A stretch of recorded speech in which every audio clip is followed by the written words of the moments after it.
Hello viewers, this is Dr. Yogesh Chaturvedi and you are watching your channel Perspectives in English Grammar. In this video, I am going to teach you noun clause. Here I will tell you what a noun clause is, what are the functions of a noun clause, how two sentences can be joined by using a noun clause. So without losing any time, let us start.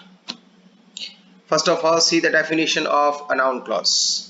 The definition is when a whole sentence acts as a noun, it is called noun clause. जब एक पूरा का पूरा sentence noun के तरीके से काम करता है तब हम कहते हैं कि ये नाउन क्लॉज है. Clause means sentence. एक सेंटेंस जो नाउन के तरीके से एक्ट कर रहा है वो नाउन क्लॉज है.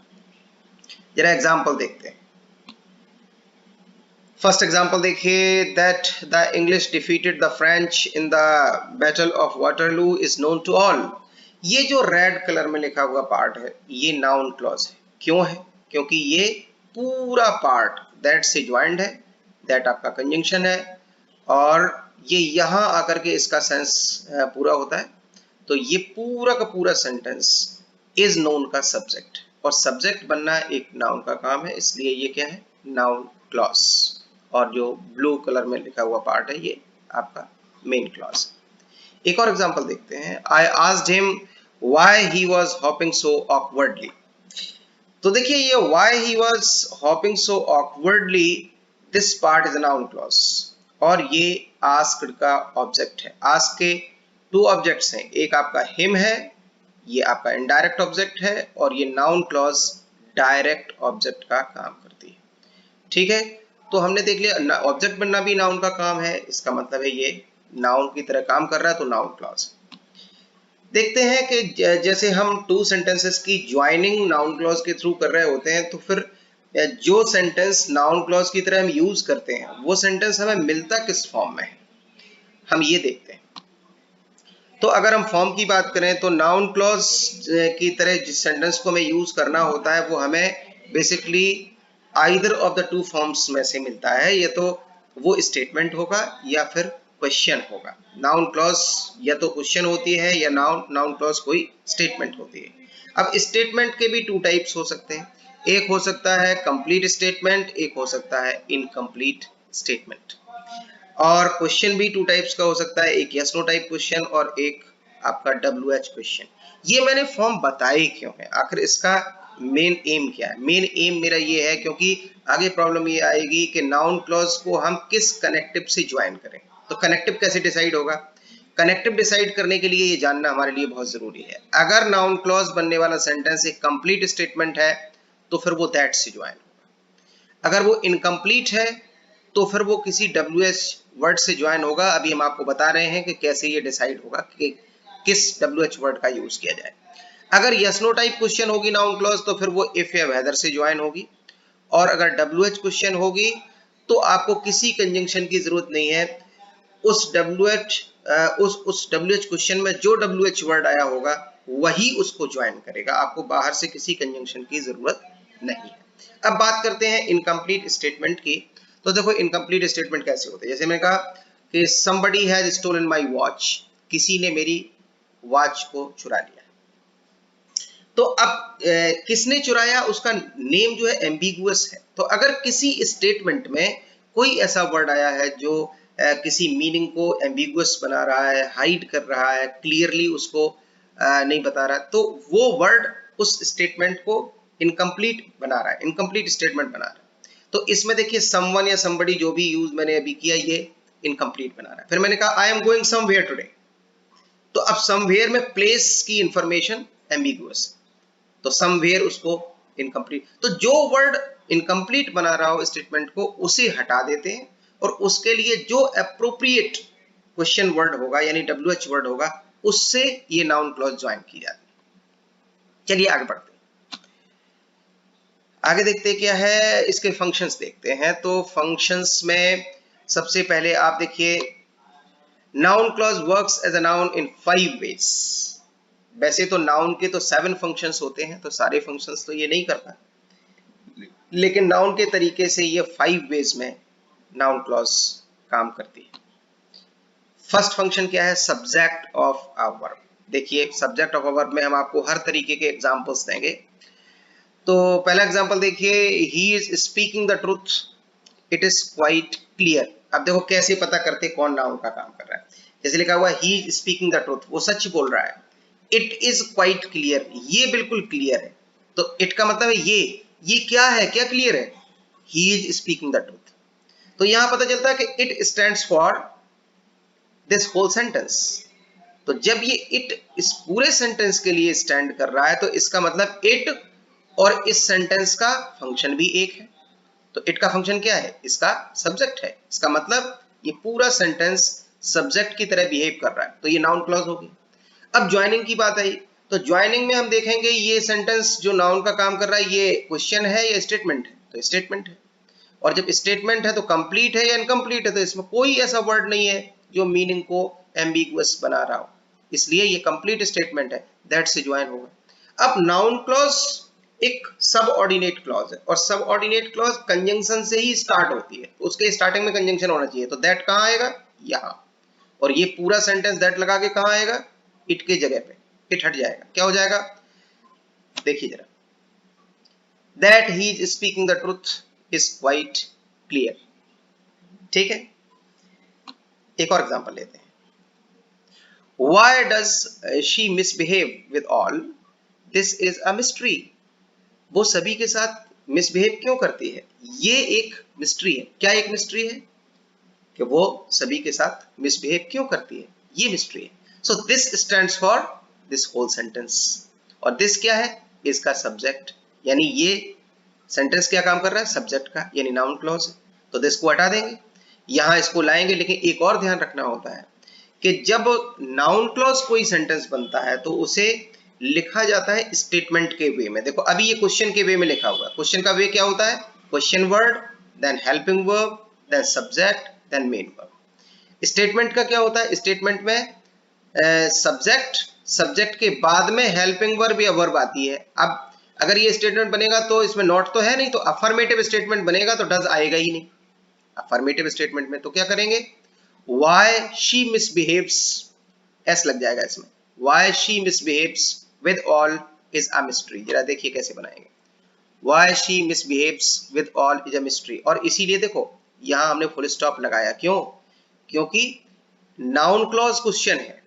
अगर मेन क्लॉज क्वेश्चन होती तो हम क्वेश्चन मार्क लगाते। कॉम्प्लेक्स सेंटेंस में जो मार्क डिसाइड होता है वो मेन क्लॉज से होता है। अब एक और देखिए सेंटेंस है, he said something in her ear, उसने उसके कान में कुछ कहा। It is not known to us, ये हमें मालूम नहीं है, ये यानी it क्या मालूम नहीं है, he said something in her ear, ये इस स्टैंड के, इस पूरे स्टेटमेंट के लिए आया है। तो ये सब्जेक्ट का काम कर रहा है, लेकिन ये है क्या, स्टेटमेंट या क्वेश्चन, ये स्टेटमेंट है। और ये कंप्लीट स्टेटमेंट या इनकम्प्लीट, तो एब्सोल्युटली समथिंग इसको इनकम्प्लीट बना रहा है। उसने उसके ईयर में कुछ कहा, क्या कहा, it is not clear, it is ambiguous, और इसीलिए हम समथिंग को हटा देंगे। अब समथिंग के लिए क्वेश्चन वर्ड क्या होगा, व्हाट, तो व्हाट से ज्वाइनिंग कर देंगे, what he said in her ear is not known to us. देखो हो गया। फिर देखो एक और सेंटेंस देखते हैं। देखो हमने आपको एग्जांपल दिया, एक कंप्लीट स्टेटमेंट, एक WH क्वेश्चन, एक इनकम्प्लीट स्टेटमेंट, एक हम आपको यस नो टाइप क्वेश्चन ये दे रहे हैं। विल ही हेल्प अस, क्या वो हमारी हेल्प करेगा, दिस इज डाउटफुल। तो this stands for this whole sentence, और दिस क्या है, इसका सब्जेक्ट है, तो दिस हट गया, यहां ये आएगा नाउन क्लॉज बनके। अब ज्वाइनिंग किससे होगी, अगर ये एक यस नो टाइप क्वेश्चन है तो इसकी ज्वाइनिंग होगी इफ या वेदर से, और जब आप ज्वाइन करेंगे तो फिर ये स्टेटमेंट के फॉर्म में आएगा, ये विल इधर से इधर आ जाएगा, क्या हो जाएगा, if he will help us is doubtful, इस तरीके से। एक और फंक्शन देखते हैं, जरा इसके पहले हम देख लेते हैं, हमें कुछ और जानने की जरूरत है। जैसे हम हमेशा इस पर डिपेंड ना रहें कि हम ये देखें कि ये इट इसके इक्वल है तो हम इट को देख करके इट को रिमूव करके वहां लगा दें, फिर हमने देखा दिस के इक्वल है तो दिस को, तो हम दिस और इट को ढूंढते रह जाएंगे।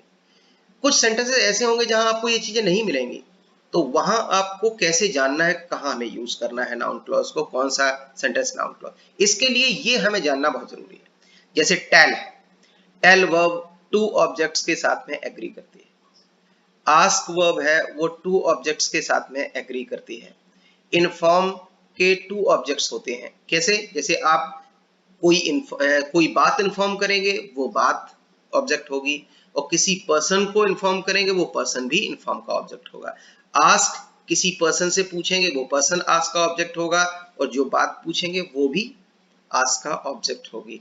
टेल किसी पर्सन को बताएंगे तो वो पर्सन टेल का ऑब्जेक्ट होगा, और जो बात बताएंगे वो भी टेल का ऑब्जेक्ट होगी। नो और से ये एक ऑब्जेक्ट के साथ चलते हैं, ये सिंगल ऑब्जेक्ट लेते हैं, चाहे वो पर्सन को ले लें और चाहे वो किसी इंफॉर्मेशन स्टेटमेंट किसी को ले लें, लेकिन इनका एक सिंगल ऑब्जेक्ट के साथ ही ये एग्री करते हैं। ठीक है, अब हमने ये क्यों बताया? इसलिए बताया, जैसे मान लीजिए सेंटेंस है he was suffering from fever, okay, he did not tell me। अब दो सेंटेंस आपको मिले। अब दूसरे सेंटेंस में देखिए he did not tell me में टेल का एक ऑब्जेक्ट है me, इसका मतलब वहां एक की वैकेंसी है, तो जो फर्स्ट सेंटेंस है वो नाउन क्लॉज बनके वहां उस वैकेंसी को फिलअप कर देगा, और इस तरीके से नाउन क्लॉज के थ्रू दोनों सेंटेंसेस जुड़ जाएंगे।